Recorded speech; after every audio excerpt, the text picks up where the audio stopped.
Have you ever felt close to someone, yet strangely distant at the same time? Maybe you're crushing on someone who flirts but keeps pulling back.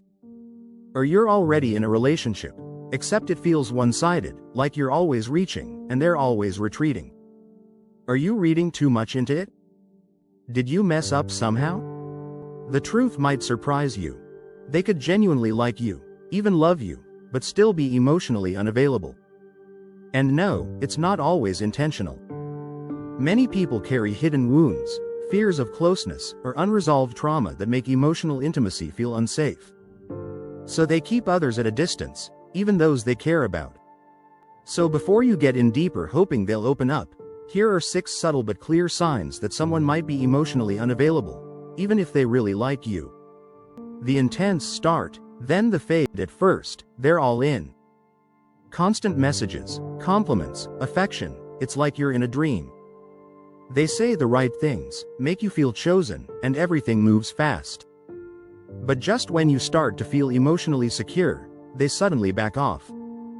The calls slow down, they stop planning ahead, and you're left wondering what went wrong. This pattern? It's often not about deception.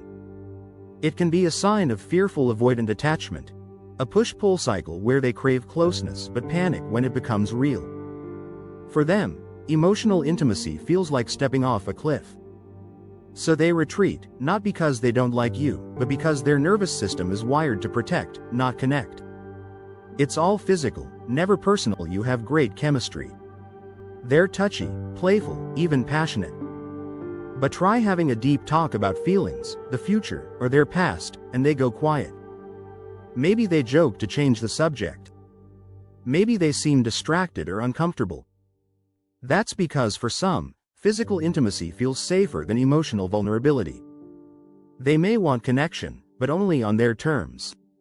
Letting someone into their emotional world feels too risky, so they keep things surface level, using physical affection to simulate closeness without having to truly open up. Work is their safe space. They're ambitious, dedicated, always hustling, which at first might have seemed attractive. But now, work comes before everything. Texts go unanswered, dates get rescheduled. And anytime you express concern, they say, "I'm just slammed with work." Sometimes, being busy isn't just about productivity, it's a way to avoid emotional demands they don't feel equipped to meet. Staying consumed by work helps them stay in control. It keeps them distracted and conveniently distant. Conversations turn into conflicts when you try to share your needs or bring up how you feel. They shut down, or worse, turn it back on you. Maybe they accuse you of being too needy or overreacting. You leave the conversation more confused than before. This defensiveness isn't always arrogance. It's often a shield built from past experiences, moments when vulnerability led to rejection or pain. So instead of owning their emotional limits, they go on the defensive and make you feel like the problem. Everything is just logic. Ever tried having a heartfelt talk, only to end up in a debate? You say, "I miss you," and they reply, "We saw each other 2 days ago." You express your feelings, and they say, "You're just being emotional." They don't mean to be cold. They've just learned to survive by suppressing emotions and sticking to logic. To them, emotions are messy, unreliable, even dangerous.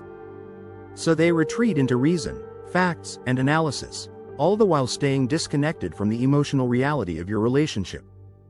They've never been in love. Really, they might casually admit, "I don't know what love feels like," or say they've never had a deep relationship. This doesn't mean they're incapable of love, but that they may not have ever experienced safe love. If closeness was unsafe growing up, or if they've been hurt badly in the past, they may keep love at arm's length. Not because they don't want it, but because they don't know how to handle it. What you can do.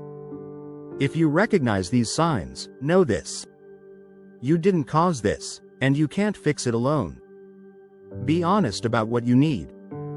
Set boundaries that protect your peace. And if they're willing to do the inner work, healing is possible. But if they keep avoiding emotional depth, you may need to ask yourself, is this enough for me? Because real connection, the kind that nourishes, supports, and grows, can't happen unless both people are truly present. Before you go, take a moment to reflect.